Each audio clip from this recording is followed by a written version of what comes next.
सबसे पहले आप सभी को मेरा प्यार भरा नमस्कार। जैसा कि आप लोगों को पता ही है, मेरा नाम है सुमन और मैं हूं आपकी हिंदी और योगा टीचर। प्यारे बच्चों, ये वीडियो उन बच्चों के लिए बना रही हूं जो कि 12 सितंबर को PGQ-P01 यानी कि CUT बीएड एंट्रेंस एग्ज़ाम देने जा रहे हैं। बच्चों के लगातार प्रश्न आ रहे हैं, मैम एडमिट कार्ड कब आएगा। दूसरा प्रश्न आ रहा है मैम बच्चों का कि मैम जिन बच्चों ने 7 सितंबर को पेपर दिया था कि उनके क्या क्या क्वेश्चंस आए थे, तो वो हमें बता दीजिए। तीसरा क्वेश्चन बच्चों की ये प्रश्न है कि मैम जो एग्ज़ाम में जो लैंग्वेज का पार्ट आएगा, क्या इंग्लिश और हिंदी दोनों आएगी या इंग्लिश ही इंग्लिश आएगी या लैंग्वेज आएगी या नहीं आएगी। इसके साथ बच्चों के प्रश्न है कि मैम हम जब एग्ज़ाम देने जाएंगे तो क्या केवल हमें एडमिट कार्ड लेके जाना पड़ेगा या उसके साथ कोई आइडेंटिटी प्रूफ भी लेके जानी पड़ेगी। इसके अतिरिक्त बच्चों के प्रश्न है कि मैम इसके साथ और क्या क्या डॉक्यूमेंट्स हमें लेके जाने। तो बच्चों ये सारी जानकारी मैं आज के इस वीडियो में देने वाली हूँ और सबसे इंपॉर्टेंट कि जो क्वेश्चंस आपके 7 सितंबर को आए थे वो भी इस वीडियो में आपके साथ लास्ट में मैं शेयर करूँगी। तो डिस्कस कर लेते हैं वन बाय वन। तो प्यारे बच्चों, जो सबसे पहला और सबसे ज़्यादा पूछे जाने वाला प्रश्न PGQ-P01 कोड के बीएड के बच्चों का ये है कि मैम 12 तारीख को हमारा एग्ज़ाम है और अभी तक हमारा जो एडमिट कार्ड है वो डाउनलोड नहीं हुआ है, तो उसके लिए अभी हमें क्या करना चाहिए। देखिए बच्चों, इसमें है 2 चीज़ें। सबसे पहली चीज़ तो मैं ये कहूँगी आपको, अगर आप 7 सितंबर के बच्चों का देखें जिनका कि एग्ज़ाम हुआ था, तो उनके भी जो एडमिट कार्ड थे वो 2 दिन पहले आए थे और किसी किसी बच्चों के 1 दिन पहले आए। तो आप ये मान के चलिए कि आपके साथ भी यही चीज़ होने वाली है, आपके जो एडमिट कार्ड हैं वो 2 दिन पहले आएंगे। तो आज शाम तक उम्मीद है कि कोई ना कोई जानकारी एडमिट कार्ड के संदर्भ में आ जाएगी और वो मैं अपने चैनल के माध्यम से दे दूँगी। आप नोटिफिकेशन बेल को ऑन कर लेना और चैनल को भी सब्सक्राइब कर लेना, तो भी आपको पता चल पाएगा। दूसरी चीज़ मैं इसमें ये कहना चाहती हूँ बच्चों कि जिन भी बच्चों का एग्ज़ाम 12 तारीख को होने वाला है, ठीक है, तो उनका अगर एनटीए वालों ने क्या किया है जो कि 7 सितंबर वाले बच्चों के साथ किया था, उन्होंने उससे पहले बच्चों को दे दिया था एक इंटीमेशन डिटेल। यानी कि अगर आप आज भी अपनी एप्लीकेशन डिटेल और अपना डेट ऑफ बर्थ वहाँ पे डालेंगे तो वहाँ पे आपका एप्लीकेशन डिटेल दिखाया जाएगा। अगर वो डिटेल अभी आज की डेट पे आपको दिख रही है, यानी कि आपका एप्लीकेशन जो है वो एनटीए वालों तक पहुँच गया और आपका एडमिट कार्ड आएगा, ये है उसका मतलब, ठीक है। तो जिन बच्चों का इंटीमेशन डिटेल्स दिखाई दे रहा है एनटीए की वेबसाइट पर, वो 101% उनका एडमिट कार्ड आएगा ही आएगा, ठीक है। तो आप ये चेक कर लीजिए, एनटीए की वेबसाइट पर जाके CUT PG admit card download करेंगे तो लेफ्ट हैंड साइड में आएगा वो कॉलम, वहाँ पे जहाँ पे क्लिक करेंगे तो वहाँ पे आप अपनी डिटेल भरेंगे तो वो आपको पूरा बता देगा कि आपका एप्लीकेशन फिल हो चुका है, आपका जो सिटी सेंटर है वो ये है और आपका एग्जाम इस स्लॉट में होना है। लेकिन जो सीटिंग अरेंजमेंट होगा वो आपको मिलेगा 1 दिन पहले या 2 दिन पहले। जैसे स्कूल में होता था ना कि डेट शीट आ जाती है आपके पास, लेकिन जो सीटिंग अरेंजमेंट होता है वो 1 दिन पहले ही पता चलता है कि आपने किस क्लास में जाके बैठना है। तो वही बच्चों एनटीए वालों ने भी किया। उसका कारण ये कि इस बार बहुत सारे बच्चे इस CUT एंट्रेंस एग्जाम को दे रहे हैं ना, तो इसीलिए उन्होंने इस तरीके से ये प्रोसेस बनाया ताकि बच्चों में पैनिक ना हो और जो पूरा जो सिस्टम है एग्जाम का वो भी ठीक से चले, ठीक है। तो आप देख लीजिए कि आपका इंटीमेशन जो डिटेल है, सूचना आपकी दिखाई दे रही है या नहीं दिखाई दे रही तो कोई घबराने की बात नहीं है। जिनका नहीं दिखाई दे रहा उनके लिए सोचने वाली बात है। तो उन बच्चों को क्या करना है, जो एनटीए की जो मैंने ईमेल आईडी दी है उन पे मेल कर दीजिए या उनको फ़ोन कर लीजिए, वो आपको हेल्प करेंगे, ठीक है। तो डिस्क्रिप्शन बॉक्स में वो दोनों ईमेल आईडी मैं आपको शेयर कर दूंगी। दूसरी चीज़ ये है कि बच्चों का प्रश्न है कि मैम जो एडमिट कार्ड है वो ओरिजिनल लेके जाना है या जो आइडेंटिटी प्रूफ है वो ओरिजिनल लेके जाना है या फ़ोटोकॉपी। देखिए फ़ोटोकॉपी नहीं चलेगी बच्चों, वहाँ पे जो भी आइडेंटिटी प्रूफ आपने अपने एप्लीकेशन में लिखी है, बच्चों ने आधार कार्ड लिखी है तो आप आधार कार्ड लेके ही जाइए। अगर जिनके पास आधार कार्ड नहीं है वो कोई दूसरी आइडेंटिटी प्रूफ लेके जा सकते हैं, ठीक है। तो ये आपको करनी है। तीसरी चीज़ है, बच्चों ने पूछा है कि मैम जो एग्ज़ाम होगा वो OMR सीट पे होगा या आपका कंप्यूटर में होगा। तो देखिए पूरा OMR सीट कुछ नहीं मिलेगी आपको, कंप्यूटर मिलेगा, उसमें बैठाएंगे और जिस तरीके से आप कंप्यूटर में क्लिक करके नेक्स्ट आगे बढ़ते हैं ना, वैसे आपको करना है। तो काले गोले भरने वाला कोई सिस्टम नहीं है, खाली आपने क्लिक करना है और आपका आंसर करेक्ट हो जाएगा, ठीक है। तीसरी चीज़ ये है कि बच्चों का प्रश्न है कि मैम जो लैंग्वेज है वो कैसा है। तो देखिए मैंने आपको पहले भी बताया कि मैंने UG वाले बच्चों से पूछा है कि जो लैंग्वेज का पार्ट है वो किस तरीके से है। तो उन्होंने बोला था कि मैम जब हमने कंप्यूटर को सिस्टम को ऑन करा तो उस समय भी कंप्यूटर पूछता है कि आप अपना जो लैंग्वेज पार्ट है वो इंग्लिश में देना चाहते हो या हिंदी में। तो उस समय भी आपके पास चॉइस होगी। तो जिस भी लैंग्वेज पे आप क्लिक करोगे ना, चाहे इंग्लिश पे करोगे चाहे हिंदी पे करोगे, जिस पे भी क्लिक करोगे उसी में ही आपका क्वेश्चन पेपर आ जाएगा, ठीक है। तो ये चीज़ें भी मैंने आपकी क्लियर कर दी। इसके साथ साथ बच्चों बच्चों के प्रश्न रहते हैं कि मैम अगर कंप्यूटर मान लो शट डाउन हो गया या टेक्निकल कुछ ग्लिचेस आ गए तो उसमें क्या करेंगे। तो उस समय तो यही होता है कि जो नियरेस्ट टीम होगी ना, जो सर लोग होंगे, आपने इमीडिएटली उनको पूछना है कि सर देखिए हमारा ये प्रॉब्लम हो रहा है। नहीं तो अगर मान लीजिए कि अगर पूरा शट डाउन हो जाता है और आपका टाइम खत्म हो जाता है, तो उसकी भी एनटीए वालों ने कंडीशन बोली है। अगर मैंने बहुत पहले एक PDF शेयर किया था, तो उसमें उन्होंने बोला था कि अगर किसी बच्चे के साथ ऐसे कोई इश्यू हो जाता है तो उसका जो एग्जाम हो जाएगा वो रीस्केड्यूल हो जाता है। ठीक है, तो ये चीज़ें आपको क्लियर हो गई। इसके साथ साथ बच्चों टाइम पे पहुंचिएगा और पेपर शीट वगैरह कुछ नहीं लेके जाने देते। पेन आप लेके जा सकते हैं, आइडेंटिटी प्रूफ ओरिजिनल लेके जानी है, और पानी की बोतल आप साथ में लेके जाइए। एग्ज़ाम जो होगा वो 2 शिफ्टों में होगा। तो जिन बच्चों का फर्स्ट शिफ्ट में होगा उनका पूरा पेपर, चाहे पार्ट ए है चाहे पार्ट बी है, वो दोनों एक ही शिफ्ट में निपट जाएगा। ऐसा नहीं होगा कि पार्ट ए आपका सुबह के शिफ्ट में होगा और पार्ट बी के लिए आप शाम तक वहाँ बैठे रहेंगे, है ना। एनटीए वाले सुबह से शाम तक नहीं बैठा के रखेंगे। ये जो पेपर के शिफ्टिंग जो उन्होंने की है ना, इसलिए की है क्योंकि जो इस बार एप्लीकेशन थे बीएड के लिए वो बहुत ज़्यादा थे। ठीक है, तो इसलिए उन्होंने पेपर को शिफ्टों में कन्वर्ट कर दिया। तो जिसका पेपर जिस शिफ्ट में होगा आपको उसी शिफ्ट में जाना है। तीसरी बात यह है कि पानी की बोतल वगैरह लेके चले जाइएगा आप और टाइम पे पहुंच जाइएगा। ठीक है बच्चों, तो यही थी मेरी जानकारी। बाकी आगे वाले वीडियो में मैं आपको जो क्वेश्चन पेपर जो बच्चों ने मुझसे शेयर किए वो मैं आपको शेयर कर दूंगी। आंसर मैं नहीं बताऊँगी, आप ही बच्चे सारे एक एक प्रश्न का उत्तर देंगे और इसमें कमेंट करके मुझे बताएंगे। ठीक है, बाकी यही कहना चाहूँगी बच्चों, इंस्टाग्राम पर मुझे फॉलो कर लीजिए, उसमें मुश्किल से 200 सब्सक्राइबर भी नहीं है। यूट्यूब पे तो आप इतने लोग कमेंट करते हो, क्वेश्चन पूछते हो, सब्सक्राइब करते हो, तो उस पर भी सब्सक्राइब कर लीजिए। टेलीग्राम चैनल को भी ज्वाइन कर लीजिए। और अगर किसी को मेरे से पर्सनल कंसल्टेशन या हेल्प चाहिए, करियर गाइडेंस चाहिए, तो उसकी एक पेड फीस है। ठीक है, वो आप यूट्यूब को 40 रुपीज़ पे करके या मेरी मेंबरशिप को ज्वाइन करके मुझसे पूछ सकते हैं, जैसे कि और बच्चे पूछ रहे हैं और मैं उनके लिए वीडियो बना के लेके आती हूँ जो कि उनके कोई भी प्रॉब्लम सॉल्व रहती है। ठीक है, तो चलिए बच्चों बढ़ाते हैं अपना आगे वीडियो क्वेश्चन पेपर के लिए। तो प्यारे बच्चों, ये है वो डॉक्यूमेंट जिसमें कि मैं आपको PGQP01 7 सितंबर के जो क्वेश्चंस पूछे गए हैं, जो बच्चों ने मुझसे शेयर करे हैं, वो मैं आप लोगों से शेयर कर रही हूँ। इसमें मैं केवल क्वेश्चन शेयर कर रही हूँ, आंसर आप लोग खुद इसका जवाब देंगे भाई, क्योंकि एग्जाम आप दे रहे हो तो आप सारे बच्चों को पता होना चाहिए कि किस प्रश्न का क्या उत्तर है। तो मैं ये चाहती हूँ कि हर एक बच्चा इसमें आंसर देने की कोशिश करे। और जिस तरीके से 7 सितंबर वाले बच्चों ने आपकी हेल्प की, अब जो 12 सितंबर वाले बच्चे वो इनका जवाब दें। ठीक है, तो चलिए सबसे पहले तो एक बार ज़ोरदार तालियां हो जाए। और मैं सारे बच्चों को कमेंट करके ये बोलना चाहूँगी कि मैं कमेंट में शुभांजल जी, मनीषा रावत जी और कीर्ताना थराल जी है जिन्होंने मुझसे ये क्वेश्चन पेपर सॉल्व किया, उनके लिए एक बार ज़ोरदार तालियां हो जाए। और उनके लिए आप ज़रूर थैंक्स लिख के दीजिए, क्योंकि उन्होंने ये मेहनत करके देखिए ये सारे क्वेश्चन मुझे दिए, तो जो मैं आपसे शेयर कर रही हूँ। ठीक है ना, तो एक बार उनको थैंक्स ज़रूर करिएगा आप अपने कमेंट करके। सबसे पहला क्वेश्चन पढ़ लेते हैं। महाराष्ट्र के किस टीचर को यूनेस्को ग्लोबल टीचर अवार्ड मिला? ये था पहला क्वेश्चन। ठीक है, दूसरा क्वेश्चन है NCERT कब बना, यानी कि national council of education research and training जो है वो कब बना था। तीसरा है बच्चों के पेट में दूध पचाने वाला कौन सा प्रोटीन एंजाइम होता है। ठीक है, चौथा प्रश्न है ब्रिज बनाने में ट्राइंगल पैटर्न का इस्तेमाल क्यों होता है। तो ये 4 क्वेश्चन मैंने आपके सामने पढ़ लिए। अब आप इसके प्रश्नों के उत्तर 1 बाय 1 आप जो भी प्रश्न आता है आप दे सकते हैं। नेक्स्ट क्वेश्चन है सावित्रीबाई फुले समाज सुधारक, शिक्षावादी और थी।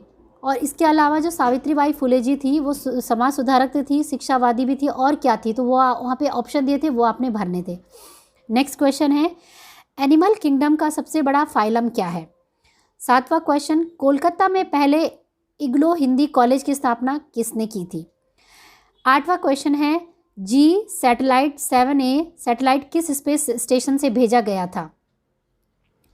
10वां क्वेश्चन है गंगा की सहायक नदी कौन सी है। नेक्स्ट क्वेश्चन है मैं लड़की मुझे पढ़ना है किसने लिखी है। वो प्रोसेस कौन सा है, नेक्स्ट क्वेश्चन है वो प्रोसेस कौन सा है जिससे तितली का विकास होता है। नेक्स्ट क्वेश्चन है मेखला सैडोर किधर का परिधान है। तो मेखला सैडोर एक काइंड ऑफ कॉस्ट्यूम या अटायर आप कर सकते हैं, उस परिधान के बारे में पूछा गया है कि ये कौन सी जगह का है।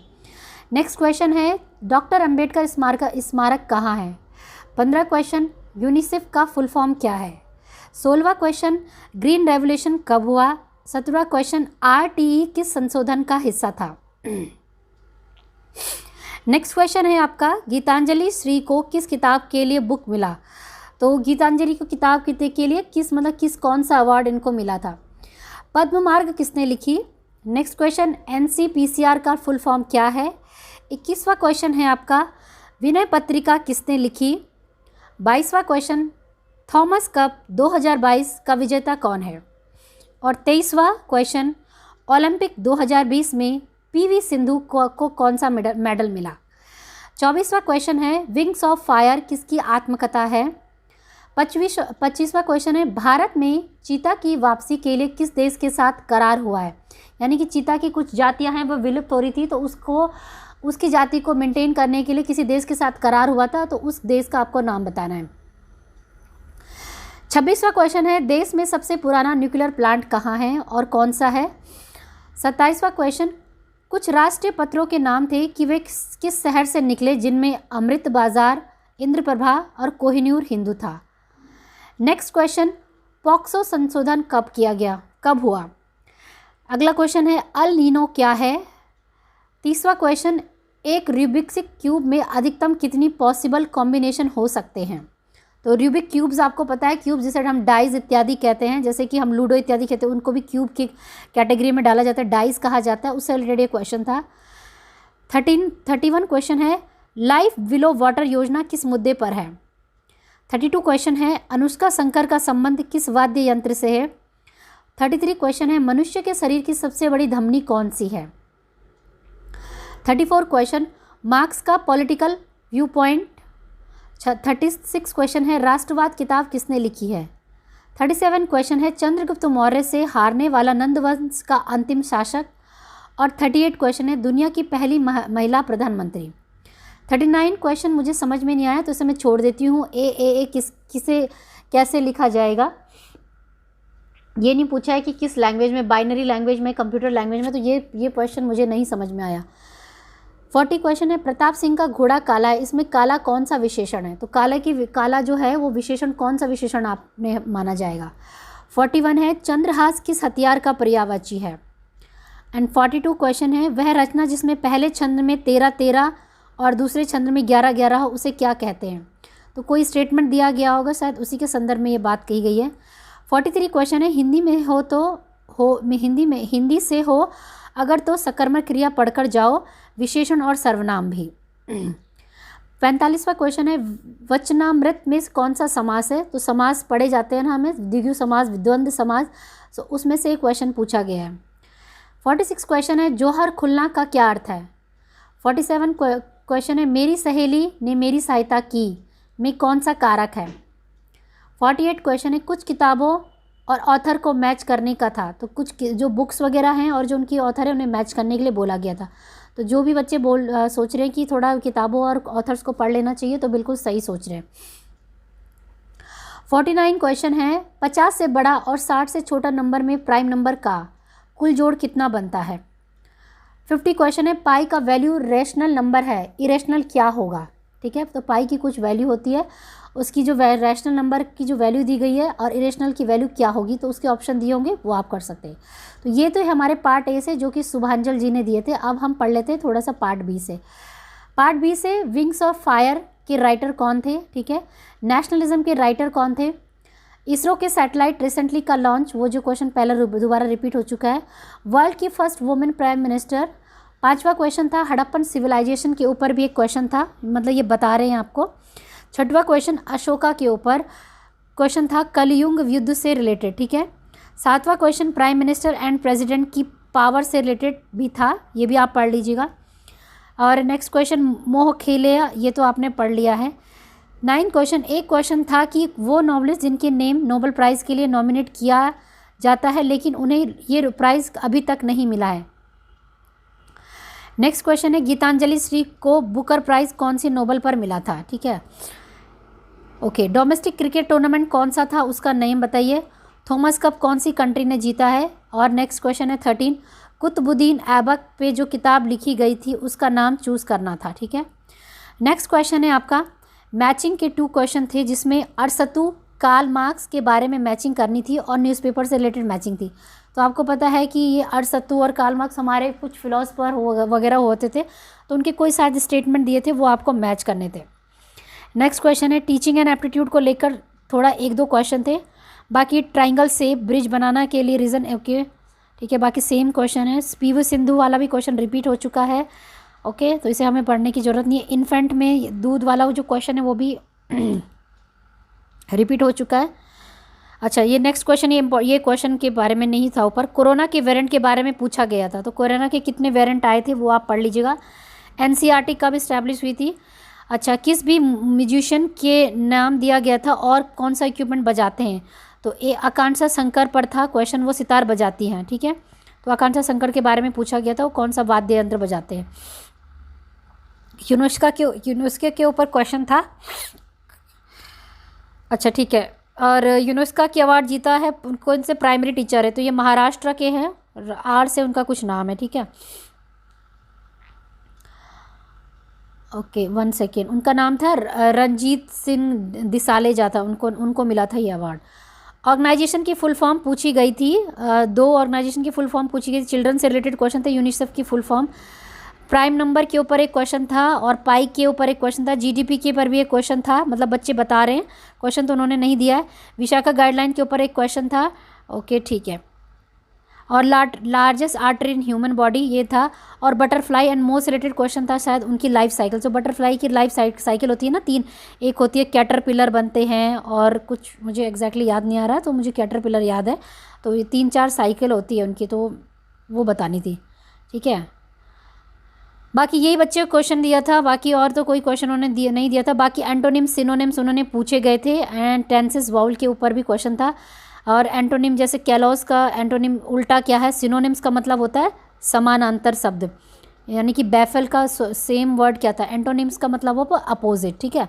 ये बच्चों क्वेश्चन आपके आए थे, तो मैंने इनके आंसर नहीं दिए, जानबूझ के नहीं दिए, क्योंकि मैं चाहती हूँ कि आप लोग इसका आंसर करें। भाई पेपर आपने देना है, आप लोग भी थोड़ा मेहनत करें, ठीक है। तो एक बार फिर से दोबारा से तालियां हो जाए शुभांजल जी के लिए, मनीषा जी के लिए और कीर्थना थारल जी के लिए। तो इन्होंने ये प्रश्नों के देखकर बहुत बड़ी हेल्प की थी, जिन बच्चों का 12 तारीख को होना था, ठीक है बच्चों। तो ये था वीडियो बच्चों क्वेश्चन पेपर के लिए, और वीडियो को देखने के लिए बहुत बहुत धन्यवाद।